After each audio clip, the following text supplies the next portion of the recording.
आज तक कभी बहाना नहीं बनाया। तमाम लोग अजीब अजीब टाइप के बहाने बनाते हैं, मैंने देखा है। दिशा ट्रेनिंग का वक्त था और लोगों को बोला जाता है कि साहब दिशा में चलिए, दिशा बड़े गजब की चीज है। मैं भी बड़ा एक्साइटेड था। श्री माधव सर दिशा ट्रेनिंग लेके आए थे, वो फोटोग्राफ दिखा रहे थे, ज्यादा कुछ पता नहीं था, लेकिन फोटोग्राफ देख करके लगा। और सर ने बोला कि जीवन अगर बदलना है तो इससे अच्छी कोई वर्कशॉप हो नहीं सकती। मैंने सर कब मौका मिलेगा? बोले ये तो जैन साहब जाने कब मौका देंगे। और उन्होंने बोला, एक दिन फोन आया कि बधाई हो जसवीर जी, गोल्ड जो लोग बन चुके हैं उन लोगों के लिए मौका है दिशा ट्रेनिंग लेने का। मैंने कहा सर मेरी 4-5 डीडी कम है गोल्ड बनने में। बोले मैं सर से सिफारिश करूंगा, आप तैयार हो कि नहीं? मैं कहा सर मैं बिल्कुल तैयार हूं। और दोस्तों मैं बिल्कुल एकदम उसी दिन से बिल्कुल इंतजार कर रहा था किस दिन हमारा, मैंने तुरंत रिजर्वेशन करा लिया और सारे काम ओके। और जो लोग पहले से गोल्ड थे, पर्ल भी थे और उनके पास मौका था, लेकिन जब उन्होंने कंट्रीब्यूशन की बात सुनी, रिजर्वेशन करा रखा था, लेकिन प्लानिंग उनकी पक्की थी कि जैसे ही ट्रेन पकड़ने का टाइम आएगा हम भाग जाएंगे। और सर का फोन आया कि उनको भी पकड़ के लाओ। मैं उनके पास गया, वो खेत में भाग गए। सर बोले खेत में चले जाओ। मैं खेत में चला गया, वो गेहूं में जाके बैठ गए, मुझे दिख गए उधर बैठे। मैं जाके वहीं फोन पकड़ा दिया। मैं देखता हूं लोग अजीब अजीब बहाने बनाते हैं, लेकिन दोस्तों मुझे आज तक याद नहीं है मैंने किसी मीटिंग के लिए, किसी भी चीज के लिए कभी बहाना बनाया हो। लोग उल्टे पुल्टे ऐसी चीजें भी बोल देते हैं जो उनके लिए ठीक नहीं है। बोल देते हैं सर मेरा एक्सीडेंट हो गया है, हुआ नहीं फिर भी बोल देते हैं। एक लीडर थे हमारी टीम में, वो हमेशा बोलते थे मीटिंग जब भी होती सर मेरा एक्सीडेंट हो गया है। झूठ बोलते थे, वो ऐसा हुआ नहीं था। लेकिन भगवान ने ऐसी सुनी कि जब भी मीटिंग होती थी और वो आना चाहते थे, उनका सचमुच में एक्सीडेंट हो जाता था फिर। इसलिए ऐसा बोलना भी ठीक नहीं है। समझ आ रही बात की नहीं आ रही है? बहाने करने के लिए अगर हम बात करें तो एक ही बहाना काफी है कि मुझे डायमंड बनना है, तो बस फिर बाकी सब चीजें छोटी रह जाएंगी। काम सबके पास में रहते हैं। लोग बोलते हैं सर मुझे एक बहुत जरूरी शादी में जाना है। शादियां हमारे भी कुनवा खानदान में होती हैं, बच्चे ऐसे पैदा नहीं हुए, समझ रहे हैं हम। लेकिन वहां कोई शादी इतनी जरूरी नहीं है कि सेफ शॉप की मीटिंग से ज्यादा जरूरी मेरे लिए कोई शादी हो। मैं पहले मीटिंग में आऊंगा, शादी बाद में। समय अगर है तो शादी में भी जाएंगे, सब कुछ करेंगे, लेकिन अगर मीटिंग है तो पहले मीटिंग में। और कोई इससे जरूरी काम मुझे पिछले 12-13 साल में आज तक नजर ही नहीं आया। मुझे सबसे जरूरी काम यही लगा। मैंने इस काम को दिल से अपनाया, दिल से चाहा। और दोस्तों जब आप किसी भी चीज को दिल से चाहो तो आपको रास्ते अपने आप मिलते हैं, लोग अपने आप मिलते हैं। जहां मुझे चैलेंज किया जा रहा था कि आपके साथ 2 लोग भी नहीं आ सकते, जहां मुझे बोला जा रहा था, चैलेंज किया जा रहा था कि आपका 1000 का भी चेक नहीं आएगा। एक महानुभाव तो आदर्श में मुझे ऐसे मिले थे जिन्होंने मुझे स्टाम्प पे लिख के दे दिया था कि तू 5,500 से ज्यादा का चेक लेके दिखा दे तो 11,000 की इनाम देंगे। स्टाम्प पे लिख के दे दिया। सोच के देखिए आप, अगर आप में से किसी को लिख के दे दिया जाता तो क्या करते? अपलाइन के पास जाते। वैलिड रीजन था कंपनी छोड़ने का। देखो सर लोग स्टाम्प पे लिख के दे रहे हैं, अब कंपनी कहां चलेगी? मम्मी पापा के पास जाके रोते, टीम को में जाके रोते, लेकिन न तो मैं अपलाइन के पास गया, न मैंने टीम में किसी को बताया, न मैंने अपने घर में किसी को बताया। उस स्टाम्प को हमेशा मैंने अपनी पॉकेट में रखा। जब भी कभी मुझे लगता था कि मैं अब रुक जाऊं या मैं थक गया हूं, अब मुझे निराश हुआ, मेरे से नहीं होगा, तब मैं उस स्टाम्प को पढ़ लेता था और अंदर से एक एनर्जी आती थी, अभी इस स्टाम्प को झूठा साबित करके दिखाना है। जसवीर अपने बाप की औलाद नहीं तो इस स्टाम्प को झूठा साबित करके नहीं दिखाया। Thank you. एक लगन होती है, कई लोगों को लग जाती है, कई लोगों को लगती नहीं है। मुझे लग गई थी और भयंकर तरीके से लगी थी। मैं रुक नहीं सकता था और आज भी रुका नहीं हूं, लगातार चलता चला गया। तो मेरे साथ 2 लोग भी आए, 4 भी आए, 6 भी आए, 10 भी आए, 100 भी आए, 500, 1000, 10,000, 50,000, लाख, 1.5 लाख, 2 लाख, आज करीबन 3 लाख लोगों का कारवां पूरे भारतवर्ष से मेरे साथ में काम करता है।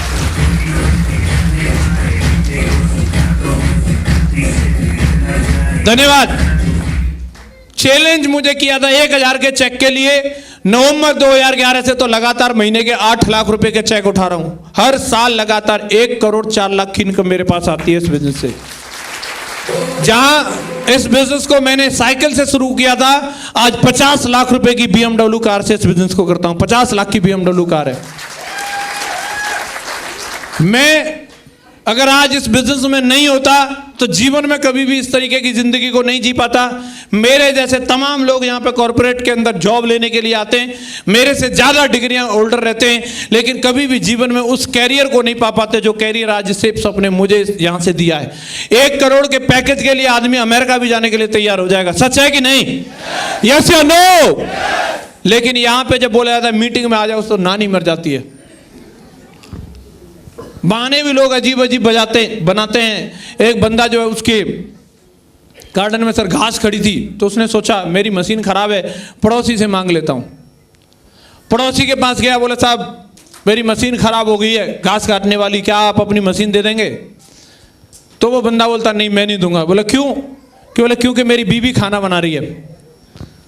तो उसने पूछा, बोला आपकी बीवी खाना बना रही है, इस बात से मशीन ना देने का क्या लेना देना है? तो उसने जवाब दिया मशीन मुझे आपको देनी नहीं है, इस बात का बहाना भी आपको पूछ के बनाना पड़ेगा क्या? मेरी मर्जी। हेलो, मेरी मर्जी में कुछ भी बहाना बनाऊं। अजीब बात है। तो करने के लिए सीधी सीधी बात है, लोगों को समझ में नहीं आता। हम बोलते हैं कि साहब आपको डायमंड बनने का मौका है, आप 8 लाख रुपए महीने कमाओगे, इतना सारा सम्मान पाओगे। शैलेन जी आज यहाँ पे आकर के बता रहे थे जितना महीने में मिलता था आज उतना हफ्ते में मिलता है। इनडायरेक्टली आप समझ लो 4 गुना हो गया इनका जो इनकम है। कितनी हो गई? 4 गुनी। अगर इनको 25,000 मिलते होंगे आर्मी से तो आज यहाँ से कितने मिल रहे हैं? 1 लाख। कितने मिल रहे हैं? उससे कहीं ज्यादा कमा रहे हैं। 4 गुनी तनख्वाह। हेलो, कितनी? 4 गुनी आमदनी। आदमी एक प्रमोशन लेता है ना, 100-200 रुपए बढ़ते हैं और उस एक प्रमोशन के लिए जिंदगी निकल जाती है बॉस की चापलूसी करते करते, कहीं नंबर दूसरे का ना ले ले। एक कोई बात गड़बड़ हो गई, बॉस का मूड खराब हो गया तो मेरा नंबर कट। यस या नो? और फिर भी गारंटी नहीं है। लेकिन यहां पे पार्ट टाइम में किया सर ने। और भी तमाम आर्मी वाले लोग रहते हैं। छुट्टी का मतलब ही ये होता है एंजॉय करो। छुट्टी होती किसके लिए है? एंजॉय करने के लिए होती है। तो उन रिश्तेदारियों में भी जाएंगे जिनमें कभी नहीं जाते थे, लेकिन छुट्टी में जाएंगे। यस या नो? साली के यहां भी जाएंगे, साड़ू के पास भी जाएंगे, मामा के पास भी जाएंगे, मौसी के पास भी जाएंगे। कुछ नहीं, टाइम वहां पे ऐसे ही निकल जाता है। वो टाइम ही सर ने यहां पे लगाया है। और देखिए आज डायमंड बनने के कगार पे, कुछ ही दिन में सर डायमंड बन के दिखेंगे आप लोगों को। तो मैं आप लोगों से जानना चाहता हूं ये बड़ी चीज है कि नहीं? यस या नो? बहुत बड़ी चीज है। मौका आप लोगों के पास में भी वही है। यहां पे जितने भी लोग बैठे हैं वो रणवीर जी से इंस्पायर हो सकते हैं। मैं बोलता हूं आज पूरे भारतवर्ष में जितने भी सेफ शॉपर हैं और जो भी बंदा इस कंपनी में काम करता होगा, ऐसा कोई शख्स नहीं जिसके लैपटॉप में रणवीर जी की वीडियो ना पड़ी हो और वो इनकी वीडियो को लोगों को ना दिखाता हो, वो खुद देख करके मोटिवेट ना होता हो। और आप लोगों के लिए बधाई हो कि आप लोगों के लिए तो पेटेंट है, आपने तो इनका बेनामा करा रखा, आपके प्लान है ये तो, है कि नहीं? लोग तो इनको वीडियो में दिखाते हैं, आप इनको कहीं भी जिधर चाहो उधर लाइव दिखा सकते हैं, लोगों को दिखा सकते हैं, नहीं दिखा सकते? मैं बोलता हूं तमाम टैलेंटेड लोग हैं, एक से एक बढ़िया। एक्चुअली तेरे को मेरे को और अच्छी अंग्रेजी बोलते हैं वो, उनका बोलने का अलग स्टाइल हो सकता है, लेकिन रणवीर जी ने अपने देसी स्टाइल से काम करके यहाँ पर डायमंड बन के दिखा दिया और तमाम टैलेंटेड लोगों को अपनी टीम में भर्ती कर रखा है। यस या नो? तो रणवीर जी जब कर सकते हैं तो आप लोग भी कर सकते हैं कि नहीं कर सकते? और डायमंड बनने के बाद जीवन तो बदल ही जाता है। लोग बोलते हैं 8 लाख नहीं आते, 8 नहीं आते होंगे तो 4 आते होंगे कि नहीं आते होंगे?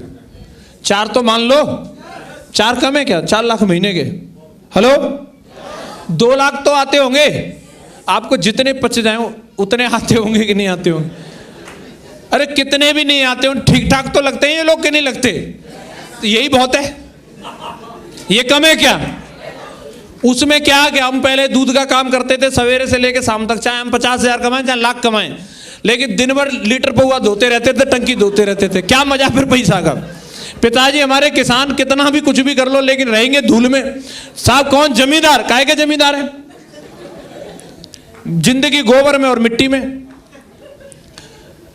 कभी भी वो एसी में बोले अरे ये एसी फेसी सब बेकार है, देसी का मजा अलग ही है।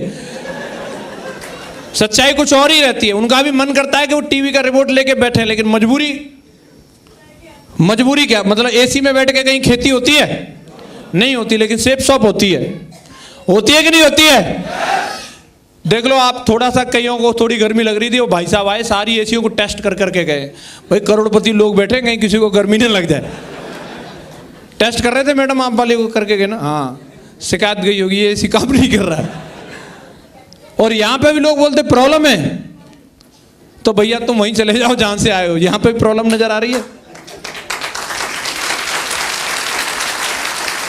आप बताओ इसमें करना क्या है?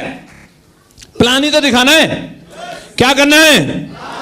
और प्लान देखने के बाद सामने वाला ज्यादा से ज्यादा क्या बोलेगा? हाँ बोलेगा या फिर ना बोलेगा। इसके अलावा कोई वो गोली नहीं चला सकता, कोई बम नहीं फोड़ सकता, इससे अलग कुछ कर सकता है क्या?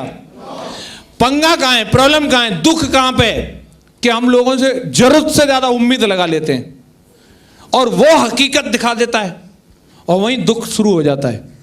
हम सोच रहे हैं ये मेरा प्रिय मित्र, इससे अच्छा सुदामा सखा मेरा आहा, और ये तो मेरे कहने से फटाक जुड़ेगा। और वो बोलता ना ना तू यार ये कंपनी की बात मत करे। और हमारा दिल टूट जाता, हाय मेरा दोस्त, तू दोस्ती की खातिर 8,000 नहीं दे सकता है यार? दोस्ती वोस्ती अपनी जगह, पैसा का काम अपनी जगह पे। तो वो क्या कर रहा है? वो हकीकत दिखा रहा है। 8,000 की औकात है मेरी तेरी दोस्ती की। वो आज कल टूटे तो आज टूट जाए, लेकिन 8,000 नहीं दूंगा। तो वो तो अपना काम कर रहा है ईमानदारी से, और हम उसकी बातों में आकर के ठीक है तो अच्छा तू नहीं करा तो मैं भी छोड़ ही देता हूं। फिर कमिटमेंट वहां ये होना चाहिए कि दोस्त तू इधर ही बैठा रहे और तू जिंदगी में कुछ मत करना, लेकिन जिस दिन मैं डायमंड बनूं ना उस दिन ताली बजाने के लिए जरूर आ जाना, उस दिन ताली बजाने के लिए आ जाना। Thank you. मेरे ऐसे तमाम दोस्त थे, मैं उसको लेके गया मीटिंग में और लौट के आ रहा है, मेरे को समझा रहा है मूर्ख पागल आदमी, तूने ये कंपनी ज्वाइन कर ली।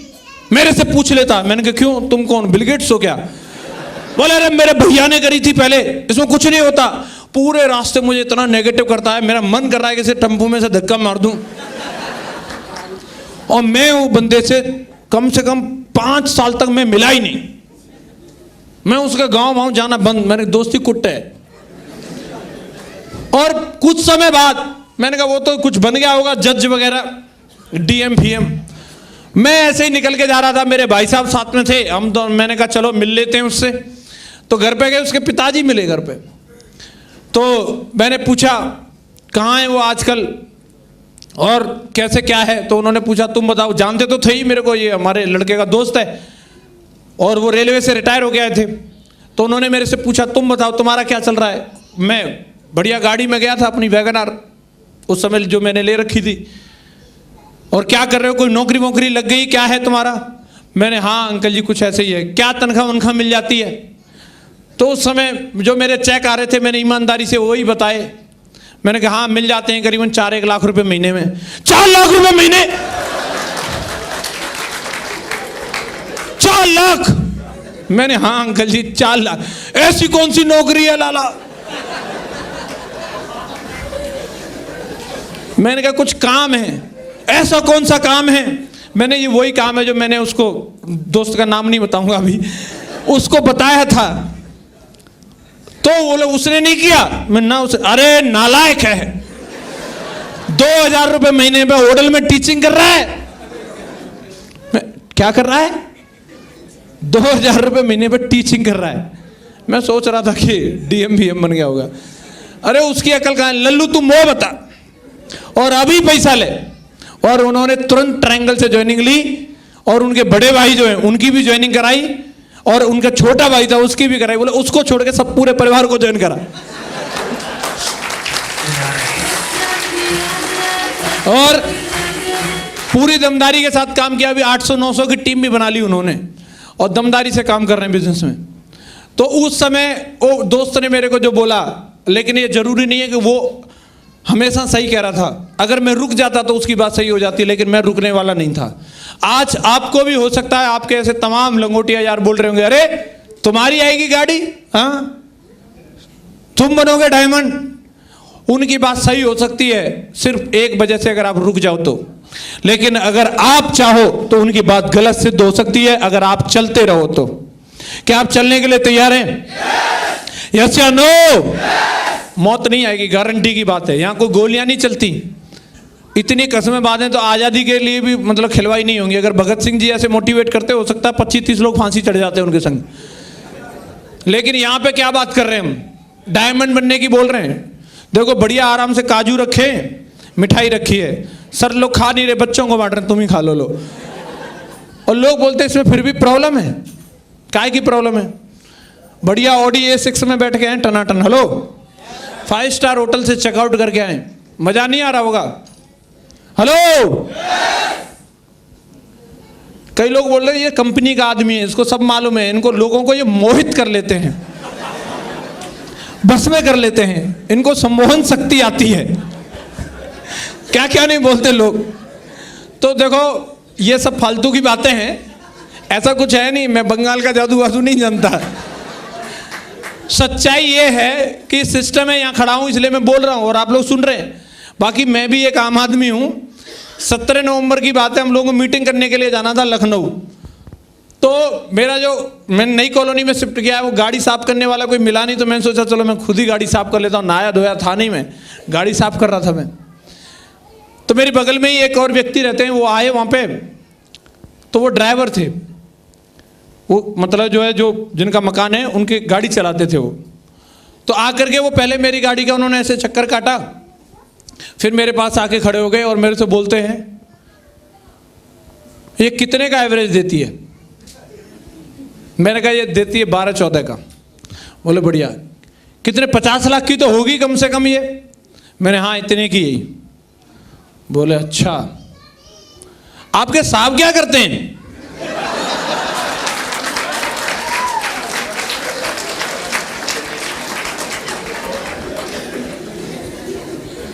तो मैंने उनको बोला हमारे साहब नहीं, हमारे मेम साहब हैं। तो उन्होंने बोला इसके बावजूद भी अच्छा, तो आप मैम साहब की नौकरी करते हो? मैंने हाँ जी। वो क्या काम करती हैं? कोई बड़ा काम करती होंगी। मैंने बड़ा छोटा तो पता नहीं, पैसा खर्च करती रहती है। तो वो बंदा आपके सामने खड़ा है जिसकी गाड़ी अपनी, और वो सामने वाले को भरोसा नहीं है इसी की होगी, वो ड्राइवर ही समझ रहा है मुझे। तो कहां बंगाल का जादू किधर है? अगर होता तो उस पर पहले फेंक देते हम, समझ रहे ना? तो भैया सिंपल आदमी है हम लोग, सिर्फ एक ही वजह से यहाँ डायमंड बने। चतुर्थ सिंह तमाम निर्धन घूम रहे हैं और इधर ऐसे थे भोले वाले से और बढ़िया मजे ले रहे हैं, 8 लाख रुपए महीने कमा रहे हैं। उनको अभी भी जलन होती है, देख बन गया मैं रह गया। तो वो वाली जलन आपको ना हो, इसलिए मैं आपको सलाह देता हूं दमदारी के साथ में काम करो। कर सकते हैं? तमाम लोग सेलिब्रिटी हैं जो यही काम, प्रमोशन का काम करते हैं। फर्क इतना है वो टीवी पे करते हैं और वो लोग, कोई जूते बेचता है कि नहीं बेचता, कोई कोल्ड ड्रिंक बेचता है, कोई शैम्पू बेचता है, कोई तेल बेचता है। और हम और आप क्या सूट और साड़ी नहीं बेच सकते? बेच सकते हैं कि नहीं बेच सकते?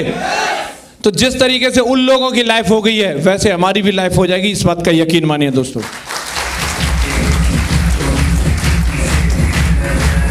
धन्यवाद। वो जमाना चला गया जब लोग पैसा लगा के पैसा कमाते थे, और जिन्होंने तमाम पैसे लगा रखे हैं उनसे जाके पूछ लो, ब्याज भी नहीं निकल रही, हालत खराब है। सच है कि नहीं? कुछ समय पहले तक मैं सोचता था, लोग बोलते थे, लोगों से गांव में हम जाते थे और सब जगह सुनते थे अभी तो 2 चीजों का जमाना है। किस किस का? एक तो जमीन का, दूसरे कमीन का। तो बोले यही लोग ज्यादा तरक्की कर रहे हैं। तो अभी कमीनों की भी ढंग से पिटाई हो रही है आजकल, और जमीन वालों को भी आपको मालूम है जो खरीद ली थी डिफॉल्टर हो गए बैंकों से, ठीक है? उनके बेचारे जिनसे ली हैं उनको चुकता नहीं कर पा रहे, है ना? तो अभी जमाना MLM का है भाई साहब, न जमीन का है न कमीन का है। और आप दमदारी के साथ में काम करो। डायरेक्ट सेलिंग को लेकर के आज इंडियन गवर्नमेंट इसको लेकर सीरियस है, गवर्नमेंट ने इसको लेकर के गाइडलाइन इशू कर दी हैं और इसको लेकर के सारे काम आज की डेट में ओके होते चले जा रहे हैं। बस हम लोगों को अपनी तरफ से ओके करना है। क्या आप लोग सब लोग करके दिखाएंगे? आज की मीटिंग आप लोगों के लिए एक ओपनिंग और आज से एक स्टार्टअप का दिन होना चाहिए। जिन लोगों ने अब तक कसम नहीं खाई थी वो आज कसम खा के जाएं। और मुझे यकीन है, मैं तो अपनी सिर्फ फीलिंग्स बताने के लिए यहाँ पे आया था।